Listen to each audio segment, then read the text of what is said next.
Haleluya. Salam bahagia buat kita semua. Perjumpaan ini adalah perjumpaan hati, antara hati kita dengan hati Tuhan, dan antara hati saya dengan hati semua hamba Tuhan dan seluruh jemaat Tuhan yang hadir. Saudara percaya bahwa kuasa Tuhan yang dahsyat akan terjadi malam hari ini? Yang percaya katakan amin dengan suara yang lebih kencang buat dia. Kasih tepuk tangan buat raja di atas, raja. Haleluya. Tuhan kasih berkati Anda. Tuhan juga berkati Anda.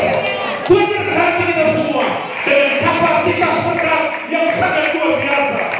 Saya rindu untuk mengangkat dua tanganmu ke atas. Mari kita berikan pemujaan kepada Tuhan. Tetap angkat tangan, tujukan arah matamu ke atas. Yang kita harapkan adalah pekerjaan Roh Kudus.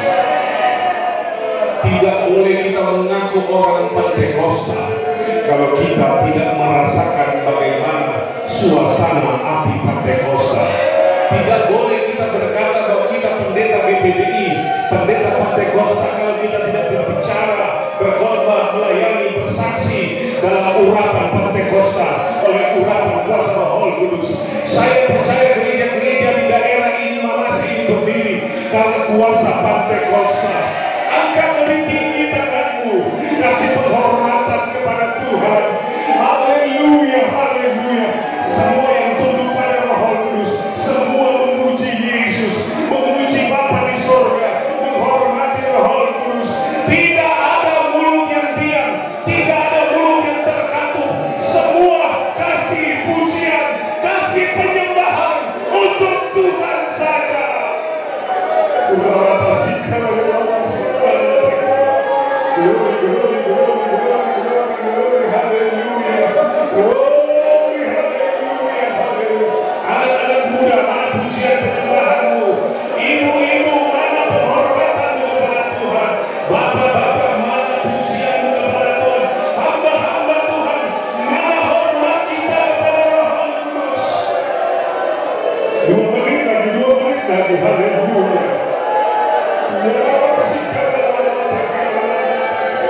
Tak boleh kita mengaku orang Pentakosta kalau tidak ada pengalaman api, tidak ada pengalaman urapan, dan tidak ada pengalaman mujizat. Haleluya, haleluya. Kasih tepuk tangan yang panjang kepada Tuhan dengan sorak-sorak, dengan sorak-sorak, haleluya. Haleluya, haleluya, haleluya, haleluya, haleluya, haleluya. Puji Tuhan. Jaga hadirat Tuhan. Biarlah kita menikmati yang terbaik dari apa yang disebut pekerjaan Roh Kudus. Saya beri judul firman Tuhan pada kesempatan ini adalah angin dan api kemuliaan. Angin dan api kemuliaan. Saya bicara dalam banyak tempat, dalam banyak pertemuan KKR, seminar. Kita adalah orang Pentakosta. Orang Pentakosta itu identik dengan api. Harus ada api. Bukan Pentakosta kalau tidak ada api. Dan saya percaya api itu akan berkobar luar biasa di tempat ini. Dalam suasana perayaan ketuhanan Roh Kudus, suasana Pentakosta. Katakan amin. Kita baca the coming of the Holy Spirit. Kisah 2 ayat 1 sampai 4. Setiap saya baca satu ayat, semua harus berseru haleluya. Ketika tiba hari Pentakosta, semua orang percaya berkumpul di suatu tempat. Tiba-tiba turunlah dari langit suatu bunyi seperti tiupan angin keras yang memenuhi seluruh rumah itu di mana mereka duduk. Dan tampaklah kepada mereka lidah-lidah seperti nyala api, lidah-lidah seperti nyala api yang bertebaran dan hingga pada mereka masing-masing. Setelah ini, saudara tepuk tangan sambil bersorak. Maka penuhlah mereka dengan Roh Kudus, lalu mereka mulai berkata-kata dalam bahasa yang lain, seperti yang diberikan oleh Roh Kudus itu kepada mereka untuk mengatakannya. Haleluya, haleluya, haleluya. Di dalam 4 ayat ini kita melihat dua unsur penting yang harus ada di Pantekosta, yaitu angin kemuliaan dan api kemuliaan. Karena suatu Roh Kudus turun dicurahkan dari surga kepada 120 murid yang pada waktu itu penuh dengan Roh Kudus, ditandai dengan dua unsur ini. Unsur pertama ialah angin, unsur kedua ialah api. Dan kita tengok peristiwa angin dalam Alkitab dalam 4 kejadian. Yang pertama, angin di Laut Kolsum. Saudara tahu bahwa Laut Kolsum itu atau Laut Merah itu dimulai dari Teluk saat memasuki kawasan Somalia dan Yaman Selatan, terus Arab Saudi, kemudian Mesir. Dia menjorok sedikit ke arah kanan, dan itu di dua daerah, yaitu Mesir, Jordania, dan ada satu lagi Israel, dan ada satu lagi Mesir, yaitu daerah Sinai. Kemudian dia melewati Eritrea dan kemudian Mesir. Jadi itulah Laut Kolsum, laut yang dalam, yang luas. Tapi ada peristiwa yang terjadi di situ, yaitu angin dari Tuhan. Tertulis dalam Keluaran 14 ayat 21. Lalu Musa mengulurkan tangannya ke atas laut, dan semalam-malaman itu Tuhan menguakkan air laut. Ucapkan ini, Tuhan menguakkan air laut. Tuhan menguakkan air laut. Belum seragam, yang di luar dan yang di dalam. Tuhan menguakkan air laut. Tuhan menguakkan air laut. Dengan perantaraan angin timur yang keras, membuat laut itu menjadi tanah kering, maka terbelalah air itu. Demikian orang Israel berjalan di tengah-tengah laut, di tempat kering, sedang di kiri dan kanan mereka air itu sebagai tembok bagi mereka. Ini adalah kemuliaan dan keajaiban dari angin dari Tuhan. Tuhan di sini dikatakan menguakkan air itu semalam-malaman. Jadi ada sebuah proyek besar yang Tuhan kerjakan dan garap di Laut Kolsum demi orang Israel lolos semuanya menyeberang. Yang terjadi, Tuhan menggunakan unsur angin bertiup dari sebelah timur. Kalau dari sebelah timur berarti dari sebelah Arab Saudi, Somalia, Eritrea. Angin itu khusus menukik ke satu spot, ke satu titik di mana orang Israel sedang terjepit dan sedang terancam untuk dibantai, dibunuh oleh tentara-tentara terlatih dengan persenjataan canggih yang dipimpin oleh panglima tempur yang hebat yang bernama Firaun. Tapi ada tenaga tempur yang luar biasa, angin dari sebelah timur. Tuhan bekerja semalam suntuk. Yang luar biasa adalah titik di mana orang Israel perlu, ke titik itulah, ke alamat itulah angin Tuhan bekerja. Di mana masalah kita, di situ angin Tuhan berhembus. Di mana persoalan kita, di situ angin kemuliaan Tuhan itu hadir. Tidak ada yang mustahil bagi Tuhan. Tuhan kita adalah cahaya perkasa. Katakan haleluya. Katakan amin. Katakan amin. Katakan amin sambil menundukkan kepala. 2, 3. Amin. Lagi 2, 3. Sambil bersenyum 2, 3. Yang menarik di sini adalah dia membuat jalan raya dan tempat itu menjadi kering. Kalau kata kering berarti tidak ada tetes air. Kalau kering berarti betul-betul kering. Tuhan sanggup membuat dan membelah laut yang dalamnya sampai 400 meter, yang lebarnya sekitar sekitar 1 kilometer, dia belah sekitar 1 kilometer, dan dalamnya 400 meter itu terbelah, kiri tembok, kanan tembok, bawah kering. Ini disebut keajaiban, kemuliaan dari angin Tuhan. Apa masalah kita? Ancaman pembunuhan? Apa persoalan kita? Getir, pahit, susah, duka? Apa persoalanmu? Selalu ada Tuhan. Kalau Tuhan bikin proyek, tidak ada yang bisa mencegahnya. Kalau Tuhan bekerja, selalu ajaib. Glory bagi nama Yesus. Glory bagi nama Yesus. Katakan dengan suara yang keras, ajaib Yesus. Heran nama Tuhan. Haleluya. Apa yang terjadi? Seluruh domba-domba, seluruh ternak peliharaan, kambing, lembu, sapi, semua bawaan mereka, barang-barang mereka, pakaian mereka, selamat. Kakek-kakek, nenek-nenek yang tua, haleluya, bayi-bayi, ibu-ibu dan bapak-bapak, remaja dan pemuda, semua lolos, gak ada yang ketinggalan. Allah selamatkan dengan cara yang luar biasa. Haleluya. Setelah tiba di seberang, proyek ini bukan untuk orang Mesir. Proyek ini untuk orang-orang yang Tuhan saya. Kita semua Tuhan saya.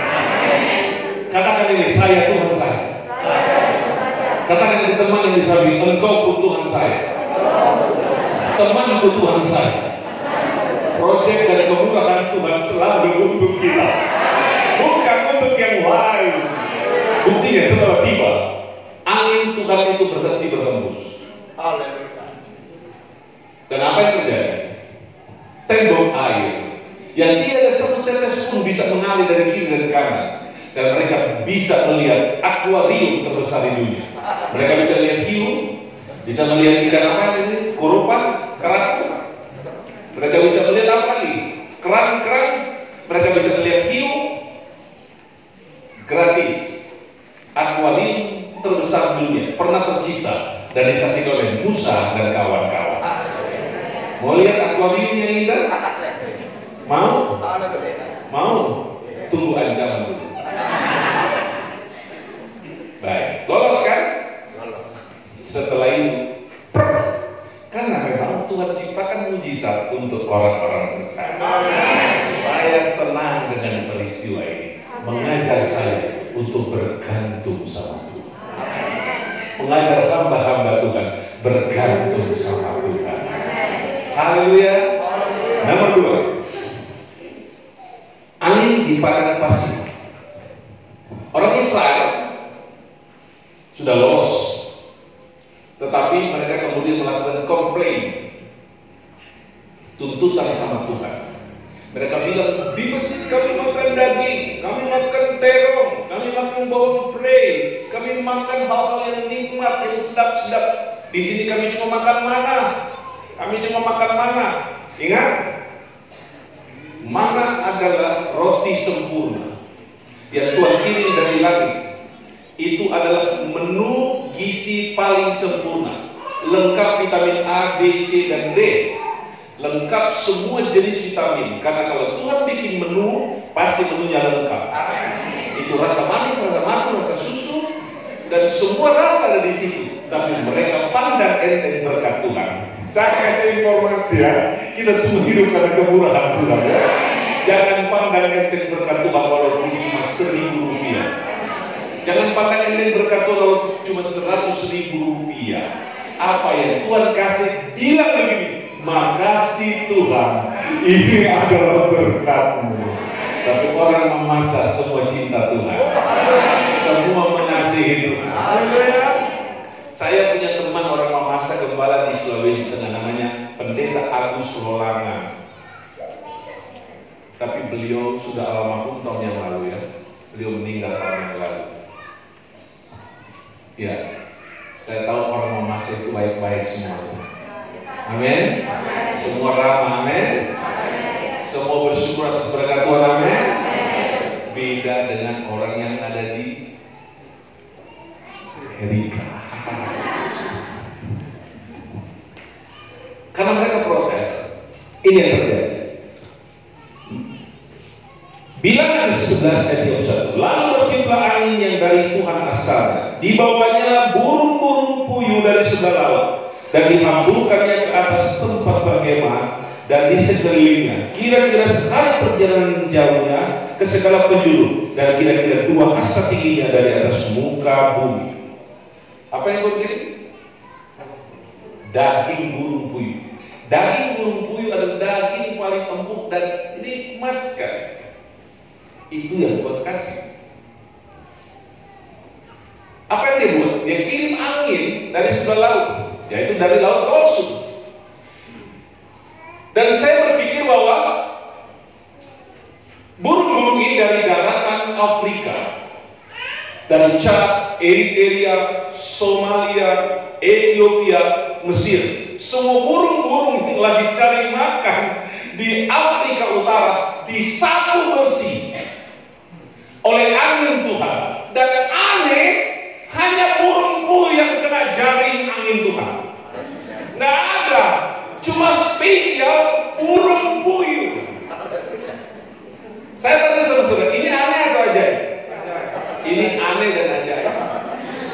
Karena kan rumput pun bisa dihantam sama angin dan dihempaskan di perkemahan orang Israel. Atau burung gagak pun bisa, atau burung-burung yang lain. Spesial burung puyuh. Ini cara Tuhan memberi yang paling enak, memberi yang paling luar biasa. Servis Tuhan selalu sempurna, asal kita tahu bersyukur. Haleluya, haleluya. Saudara tahu, ini burung dikirim karena mereka bersungut-sungut. Sedangkan bersungut-sungut Tuhan jamin. Jadi silakan bersungut-sungut. Ini bersungut-sungut tapi dijamin.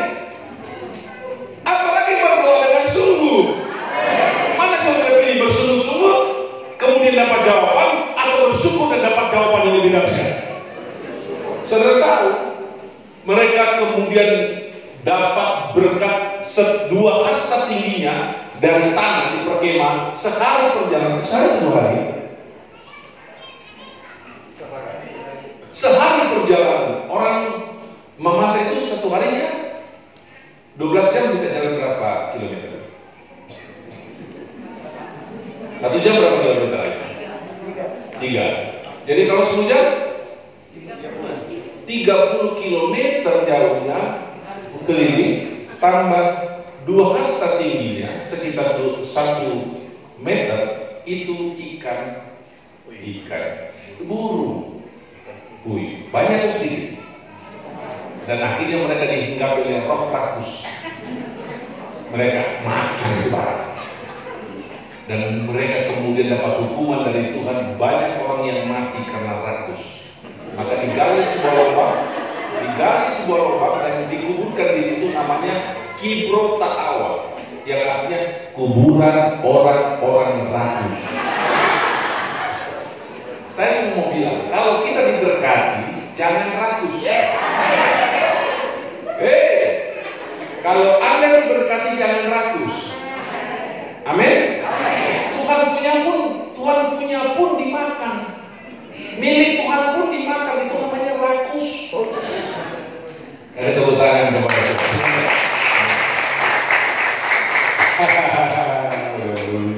Tiga, angin di lembah. Ini kisah dalam Yesaya pasal 37. Di situ ada sebuah lembah yang dalam penglihatan Nabi Hezkiel, lembah itu penuh dengan tulang belulang, kering kerontang, tidak ada kehidupan. Yang ada adalah gambaran kematian, kengerian, kesusahan, dan kedukacitaan yang besar. Kemudian bernubuatlah Yesaya, dan kemudian yang terjadi luar biasa. Maka Yesaya 37 ayat 9, maka firman-Nya kepadaku, bernubuatlah kepada nafas hidup itu, bernubuatlah hai anak manusia, dan katakanlah kepada nafas itu, beginilah firman Tuhan Allah, hai nafas itu, datanglah dari keempat penjuru angin, dan berhembuslah ke dalam orang-orang yang terburu ini, supaya mereka hidup kembali. Ayat 10. Lalu aku berbuat seperti yang diperintahkannya kepadaku. Nafas hidup itu masuk ke dalam mereka sehingga mereka hidup kembali. Mereka menjejakkan kakinya suatu tentara yang sangat besar. Lembah kematian, kekelaman, kedukaan, dan juga kengerian. Tapi ketika ada nubuat, ini bicara soal firman. Firman itu bukan cuma menguatkan, bukan cuma menyembuhkan. Firman itu bukan cuma memberi masa depan yang cerah, tapi firman itu juga membuat hidup. Yes. Dan ketika dikhotbahkan, maka tulang-tulang kering itu mulai bergerak, dan kemudian muncul daging-daging, dan mulai bersambung-sambungan, dan akhirnya terbentuk untuk menjadi manusia. Dan kemudian nafas hidup masuk. Setelah nafas hidup masuk, terbentuklah satu bala tentara yang sangat kuat, bala tentara yang besar. Saya berkata dalam nama Yesus, hari ini, jika mulai ada kematian muncul di gereja, yang disebut kematian rohani, yang dapat membuatnya hidup kembali, itulah firman dari mimbar-mimbar gereja, dari pertemuan-pertemuan ibadah dan pertemuan-pertemuan doa. Maka saya umumkan dalam nama Yesus, dilarang keras warga gereja tidak beribadah pada hari Minggu. Saya berikan pengumuman, hei jemaat Tuhan sekalian, tinggalkan rumahmu, tinggalkan kebunmu, tinggalkan aktivitasmu, datanglah beribadah kepada Tuhan di setiap hari Minggu. Datanglah memuji Tuhan, datanglah menyembah Tuhan, datanglah menghormati Tuhan. Semua keluhkan kepala yang malas beribadah, bertobat. Bertobat. Karena cara terbaik menjumpai Tuhan ialah dengan beribadah kepada-Nya. Banyak orang mulai balas beribadah digantikan dengan pesta-pesta, digantikan dengan acara-acara khusus, digantikan dengan olahraga. Hari ini di dalam nama Yesus, saya berkata kita harus setia beribadah kepada Tuhan, karena kita akan mendengarkan firman. Firman itu yang menghidupkan iman kita, firman itu akan menyembuhkan kita, firman itu akan menguatkan kita, firman itu yang akan membawa kita masuk ke dalam kerajaan surga. Satu menunjukkan kepala mulai menyembah Tuhan.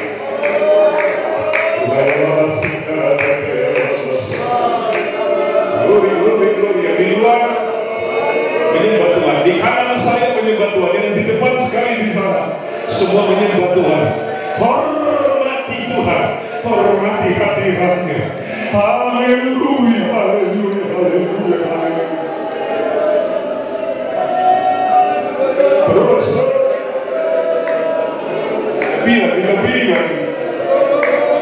lebih lagi. Haleluya. Berikan tepuk tangan mempermuliakan Tuhan Yesus. Tepuk tangan di atas kepala. Tepuk tangan di atas kepala. Hormati Tuhan. Hormati Tuhan. Tentang angin. Angin di kamar loteng di Yerusalem. Peristiwa itu terjadi di Bukit Sion. Di Bukit Sion, tempat Tuhan Yesus makan perjamuan malam dengan murid-muridnya, tempat di mana Yudas melakukan pengkhianatan. Di kamar loteng Yerusalem, di situ mereka berdoa. Mereka berdoa memanggil Tuhan, menantikan janji Bapa di tempat yang sama, di mana Tuhan pernah makan sehidangan Paskah terakhir dengan murid-murid. Di situ Tuhan ingat murid-murid. Disitulah alamat, spot penting sebagai sejarah gereja. Datanglah angin. Itu unsur pertama yang muncul, yang berbicara. Tuhan hadir. Angin itu datang. Tuhan hadir.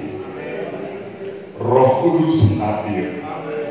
Saya bilang dalam nama Yesus, di tempat ini saat ini Tuhan hadir.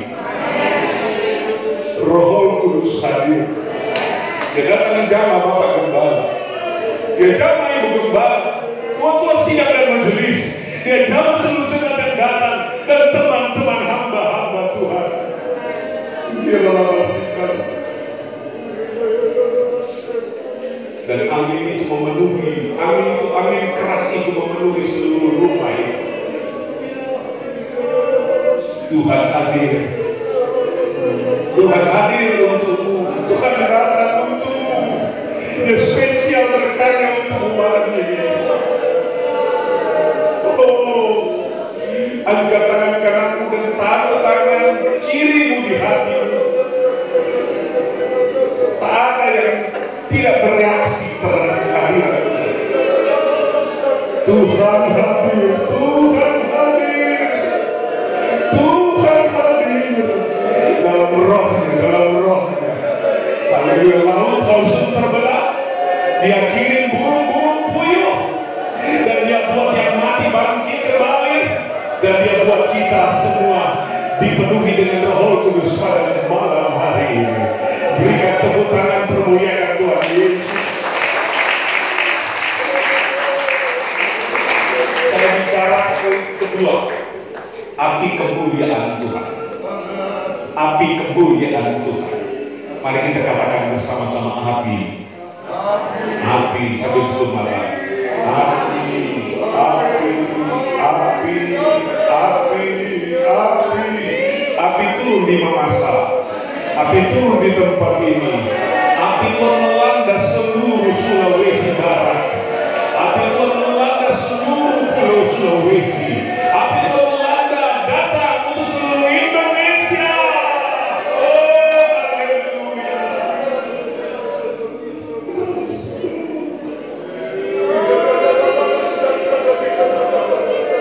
Yang pertama, api di padang gurun atau api di padang belantara.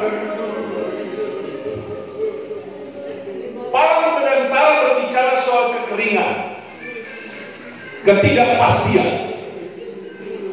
ketiadaan air, kegersangan, ancaman kematian. Padang gurun ada binatang buas, ada ular binudak yang mematikan. Ada kalajengking yang siap menyengat. Dari padang belantara tidak ada air, tidak ada makanan, tidak ada kehidupan. Tapi di padang belantara itu api Tuhan hadir. Api Tuhan hadir. Keluaran 13 ayat 21. Tuhan berjalan di depan mereka pada siang hari dalam tiang awan untuk menuntun mereka di jalan, dan pada waktu malam dalam tiang api untuk menerangi mereka, sehingga mereka dapat berjalan siang dan malam. Ini menunjukkan api Tuhan memberikan pengawalan, penjagaan, pemeliharaan, dan api Tuhan ini adalah tuntunan Tuhan, penjagaan Tuhan agar tiba di tempat tujuan dengan selamat. Penyertaan Tuhan sempurna, bukan cuma tulisan di komentar Facebook atau WhatsApp. Bukan. Penyertaan Tuhan itu real, nyata, spesial untukmu. Haleluya. Haleluya.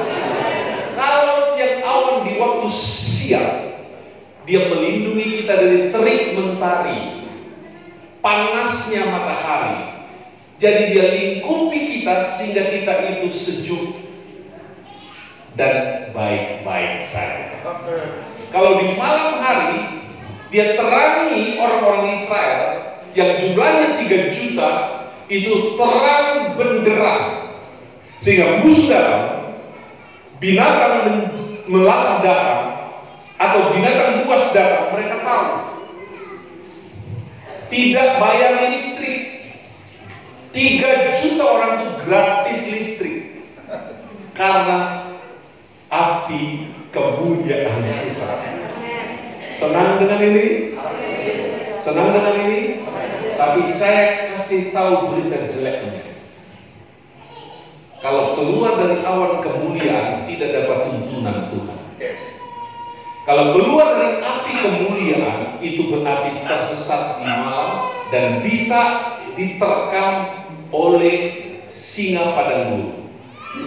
Bisa digigit, dipatuk oleh ular biludak. Bisa disengat oleh kalajengking dan mati. Mau pilih mana? Tetap ikut awan? Tetap ikut api? Atau keluar dari awan dan api? Weh, orang-orang Pantai Kosta, mana? Mana jawabanmu? Mana? Tetap kita ikut api dan awan. Amin. Betul? Serius? Serius? Awan itu nanti berhenti, api itu nanti berhenti kalau mau ada ibadah.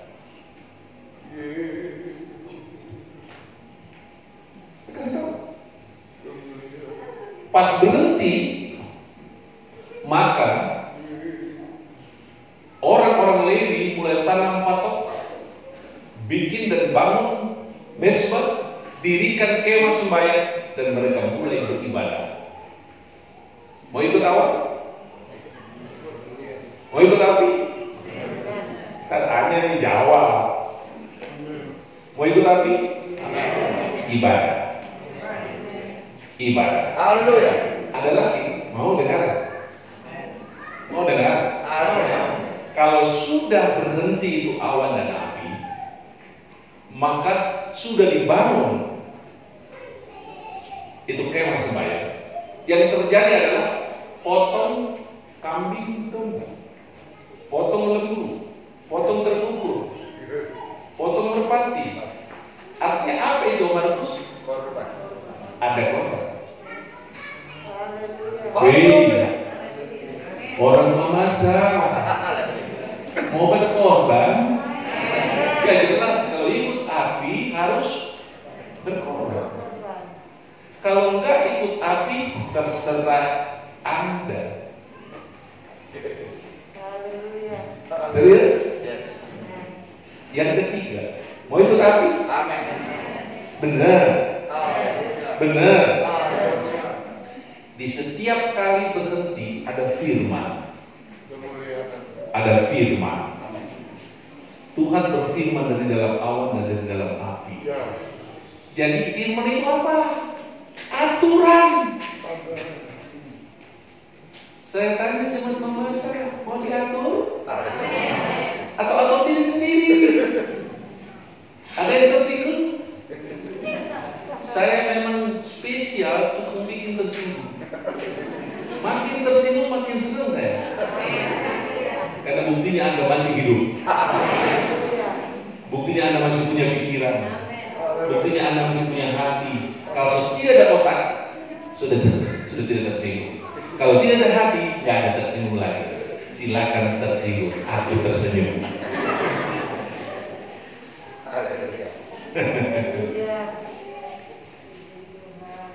B.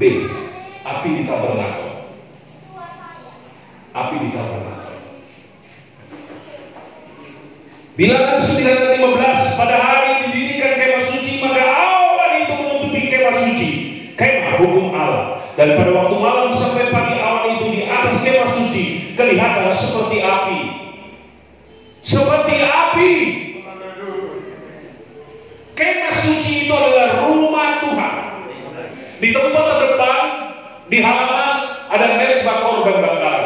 Kedua ada kolam pembaptisan. Di ruang suci ada meja roti dan ada kandil emas. Ada 7 nyawa pelita di situ dan ada mezbah dupa. Di belakang tabir, yaitu ruang maha suci, ada peti perjanjian. Di dalam peti perjanjian ada tongkat Harun yang bertunas, ada 10 hukum Allah, 2 lok batu, dan ada bokor emas yang berisi mana, dan di atasnya itu ada tutup peti perjanjian. Itulah 7 perkakas dalam rumah Tuhan, kesempurnaan dari pelayanan yang harus ada di dalam rumah Tuhan. Nah, Tuhan ada di tabernakel, itu harus identik. Api Tuhan harus ada di gereja ini. Di gereja di Mamasa, di gereja kita di Sulawesi Barat, dan di seluruh gereja-gereja Pentakosta yang ada di Sulawesi, yang ada di Indonesia, dan di seluruh dunia harus ada api, api, api. Gereja yang tidak ada api gelap. Di situ ada banyak kejahatan, kebusukan bisa masuk, kotor bisa masuk, kenajisan bisa masuk, karena gelap. Tapi kalau gereja itu ada api, semua akan terlihat. Ada cahaya, semua akan terlihat. Yang kotor terlihat, yang jahat terlihat, yang bengkok terlihat, semua jelas dan transparan. Haleluya, glory, haleluya. Gereja kita harus ada api. Permulaan kata saya tadi, jangan ngaku orang atau jemaat Pentakosta kalau tidak ada api dalam kehidupanmu. Jangan ngaku pendeta Pentakosta kalau tidak ada api dalam pelayanan kita. Jangan mau mengaku organisasi GPDI kalau gereja itu mati dan tanpa urapan. Puji nama Tuhan, puji nama Tuhan. Haleluya. Harus ada roti yang roti yang terus diganti setiap saat. Harus ada lampu yang menyala, yang minyaknya harus diisi. Harus ada dupa yang harus ditaruh dan kemudian mengepul sebagai bau harum. Harus ada darah di dalam yang dituangkan sebagai darah perdamaian di dalam peti, di atas peti perjanjian. Harus ada air di kolam pembasuhan supaya waktu masuk ke dalam bersih. Ada korban bakaran untuk memuliakan nama Tuhan sebelum beribadah kepada Allah. Harus itu.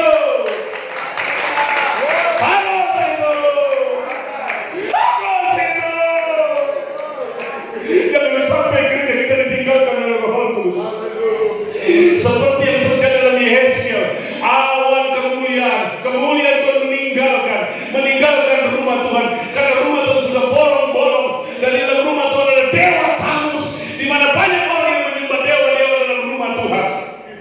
Di dalam nama Tuhan Yesus Kristus, hormati hadirat Tuhan dan kemuliaan Tuhan sedang ada di tengah-tengah kita. Haleluya, haleluya, haleluya, haleluya.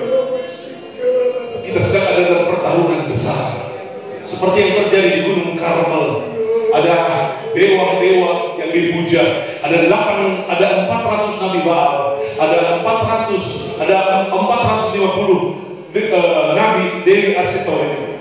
Semua menyembah setan. Orang Israel telah membelokkan diri kepada penyembahan berhala.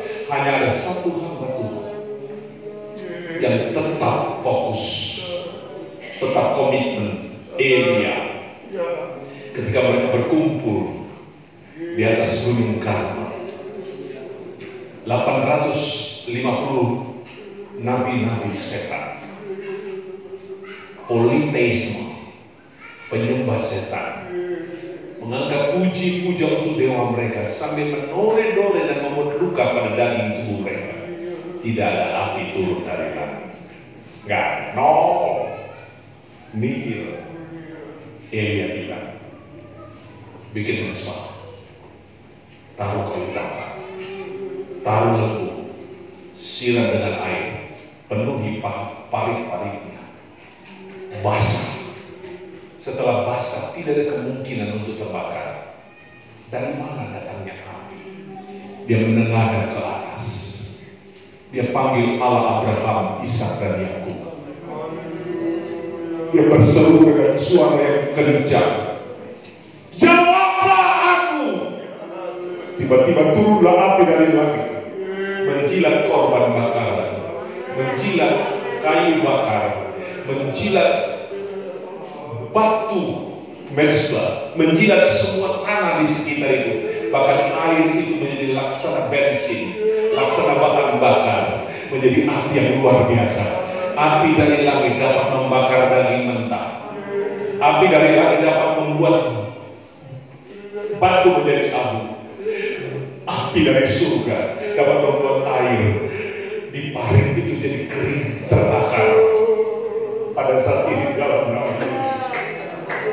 Oh penyembahanmu, oh penyembahanmu, biar api Tuhan membakar. Mulai ada anak-anak Tuhan yang dipenuhi dengan Roh Kudus. Ada hamba-hamba Tuhan yang bertambah urapannya, bertambah kuasanya, bertambah wibawanya. Haleluya, haleluya. Sekarang tidak ada yang diam, semua menghormati Tuhan, semua mulai menyembah dan memuji Tuhan. Haleluya, haleluya, haleluya. Api Tuhan datang dan belum perlu dengan Roh Kudus. Malam hari ini engkau akan dijamah oleh Roh Kudus. Saya tidak akan memanggil engkau maju ke depan karena situasi pandemi hari ini. Tetapi kalau engkau tetap ada di belakang, tetap di tempat dudukmu, tapi engkau seperti di altar kau.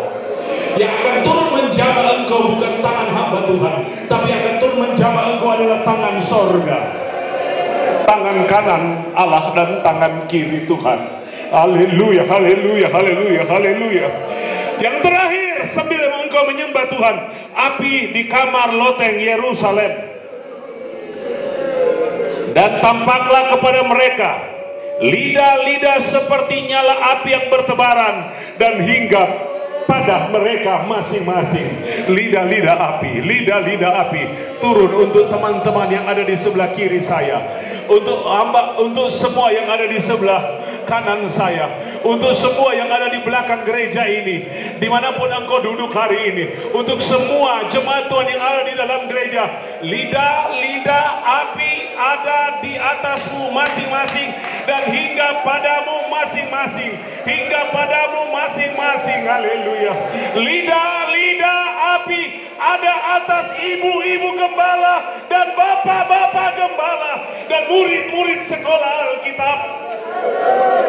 Lidah-lidah api, lidah-lidah api. Haleluya, haleluya, haleluya. Semua berdiri, haleluya, haleluya. Engkau berdiri dan engkau angkat dua tanganmu ke atas. Bukan cuma sekedar angkat, tapi angkat tinggi-tinggi ke atas. Seperti engkau mau menjangkau Tuhan, seperti engkau mau memegang Tuhan. Angkat tinggi-tinggi. Dan saat ini dalam nama Yesus, ada tangan kanan Tuhan tertuju padamu, ada tangan kiri Tuhan tertuju padamu. Haleluya. Api, api, api, api, api, api, api, api, api, terus. Haleluya, haleluya. Yang belum penuh dengan Roh Kudus pada malam hari ini, percayalah, engkau akan dipenuhi dengan Roh Kudus. Haleluya, haleluya. Terus. Jangan tahan, jangan tahan. Ingat, gereja awal di masa ini didirikan oleh Roh Kudus. Gereja ini juga didirikan oleh Roh Kudus. Api, api, api, api, api, api. Haleluya. Terus, terus, terus. Jangan ditahan. Buka hati, buka hati, buka hati bagi Roh Kudus. Terus, haleluya, haleluya. Nikmati hadirat Tuhan, nikmati hadirat Tuhan. Nikmati hadirat Tuhan. Penuhlah dengan Roh Kudus. Ada glosolali, ada lidah-lidah asing. Haleluya, haleluya, berlaku untukmu. Izinkan bibir lidahmu dipakai oleh Roh Kudus.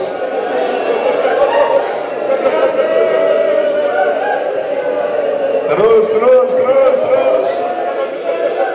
Api, api, api, api, api, api kemuliaan. Api, api Roh Kudus. Api, api Roh Kudus. Haleluya, haleluya. Jangan sepi sendiri, jangan diam. Haleluya. Semua dalam hadirat Tuhan. Oh, haleluya.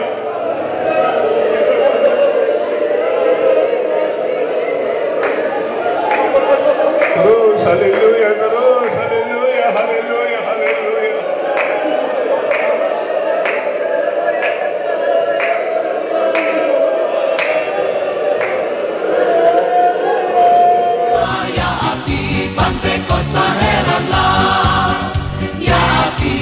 Pentecosta